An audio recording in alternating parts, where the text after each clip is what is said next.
Now, what is choline? Choline is, biochemically speaking, it's what's referred to as a quaternary amine, but think of it more, it's like a B vitamin. So although technically it's not a B vitamin, it doesn't fall under the purview of B vitamins, but it's like a B vitamin. And it was declared essential a number of years ago. And so it is an essential nutrient. Even though that your body has the capacity to produce choline, it has been declared essential. And so what that means is your body can't make enough to meet the demands, especially under certain situations. So even though your body has the ability to produce choline, it needs it from the diet to get an absolute adequate quantity. Now, some of the things that choline deficiency we know can cause, very important. So this is kind of a summary of some of the big things here. As you can see here, liver damage and liver disease. Fatty liver, what's known as non-alcoholic fatty liver. So if you've ever done, for example, if you've ever gone to your doctor and they said you have liver disease, they did an ultrasound and they measure, there's two chemicals they measure in your blood on a general chemistry test, ALT and AST. These are enzymes that are produced by the liver when it's damaged. And so if these have ever been high in your case, and you don't drink alcohol, right, and you otherwise eat relatively well, and they did an ultrasound and they diagnosed you with non-alcoholic fatty liver disease, it's very, very possible that choline deficiency is what is actually causing that. And especially if you're a premenopausal woman or an older man. So stay with me on that one because we're going to come around to why in just a minute. And we also know that choline deficiency can lead to muscle damage. So where we see this muscle damage issue is especially if you're exercising regularly, if you have regular exercise, and then you start noticing that you're no longer recovering well. So you find that you have a poor recovery or reduced recovery after exercise, and you start to develop muscle aches and muscle pains. You're not recovering, and the soreness isn't really going away. This can be, again, muscle damage. We'll talk about why that happens in just a minute. We know that it can cause impaired cognition. Your body produces, from choline, you make a chemical in your brain called acetylcholine, which is the main neurochemical that allows nerve cells to talk to each other. And so impaired cognition happens when nerve cells aren't communicating very well. And so again, choline being the key here in acetylcholine. And then we also know that neural tube defects, cleft palates in babies can happen when the mother's diet is deficient during pregnancy. And this has to do with one of the facts associated with, let's draw an arrow up here. Choline plays a major role in this process known as methylation. And methylation gets a lot of notoriety these days. Most people, when they're thinking about methylation, they're thinking about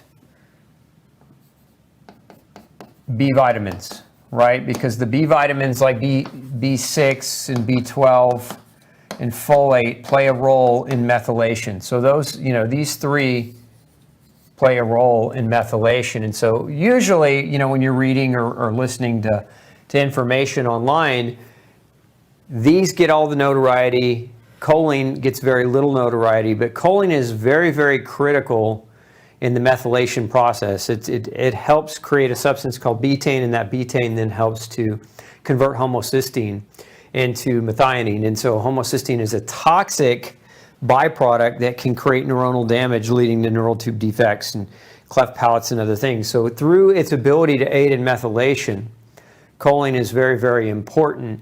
And again, a lot of people will supplement with B vitamins because they've heard of that connection between methylation and choline, but methylation and nerve damage, or even have been genetically tested for things like MTHFR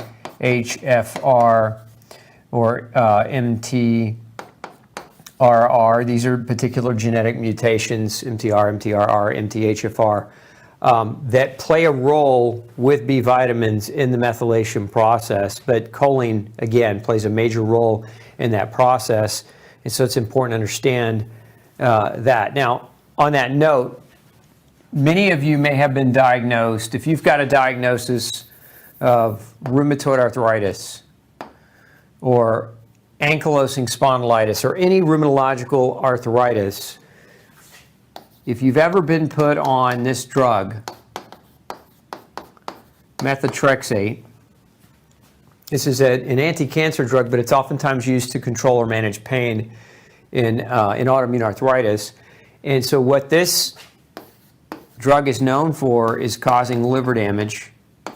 One of the reasons why is it inhibits the methylation process. And so a lot of times when doctors prescribe methotrexate, they will also give prescription folate. But they never give, and I know because I trained in rheumatology in the VA hospital, they never give choline, right? But a number of studies have shown that methotrexate induces liver damage that can be healed as a result of choline supplementation. So if you're on methotrexate and you're taking folate, you also might want to talk to your doctor about adding choline to that repertoire of what you're doing. So I just wanted to make that note because a lot of people aren't aware of that. So let's look at this study. I told you earlier I would talk about why men and women in the menopause age, women particularly, have problems with dietary choline. You can see this was a study, this was actually a randomized controlled trial, it was an interventional trial, where when they deprived women of choline and men of choline, 77% of men and 80% of postmenopausal women develop fatty liver or muscle damage, right? So going back to what I said over here, which is, again, liver disease and muscle damage. There have been studies, particularly in older people, going through hormone change, change in time, that develop it when deprived of dietary choline. And so one of the things that really creates a problem here, in my opinion, in my experience, and I saw a case of this earlier today in the clinic, is vegetarian. Particularly more than just vegetarian, so like if you eat eggs, so if you're an ovo-vegetarian, you'd probably be okay because choline is very rich in egg yolk. But what we'll see people that are really largely plant-based, and this is a huge popularity toward the vegan diet right now. Everybody's trying to demonize meat as if meat is evil, for all the wrong reasons. Most of it is nonsense or cherry-picked science that it makes meat look bad, on paper or in theory, but doesn't ever pan out. But the vegan diet is very poor in choline. Now, don't get me wrong, there are sources, and I'll talk about those. There are sources of plants. So if you're vegan, you should be aware that you have a greater risk of developing a choline deficiency. But there are plant-based sources of choline that you can eat and that you should eat. But this is where we'll really see this, again, in menopausal women, is we'll see that if they go on a vegetarian diet, they really restrict their choline at a time where they need choline the most. And so this can lead to liver damage and muscle damage. But one of the other things, 44% of premenopausal women developed such signs of organ dysfunction. So again, even though, so if you were in menopause or postmenopause, 77 to 80% developed fatty liver disease and muscle damage, but premenopausal women, 44% developed signs of organ dysfunction, okay? And that's important to understand. So before the major damage, you can start seeing signs of organ dysfunction, which would be things like liver enzyme elevations when you go to the general doctor and get a checkup. Hey, don't forget to check out the rest of the series right here. Make sure you hit subscribe below. And as always, thanks for tuning in.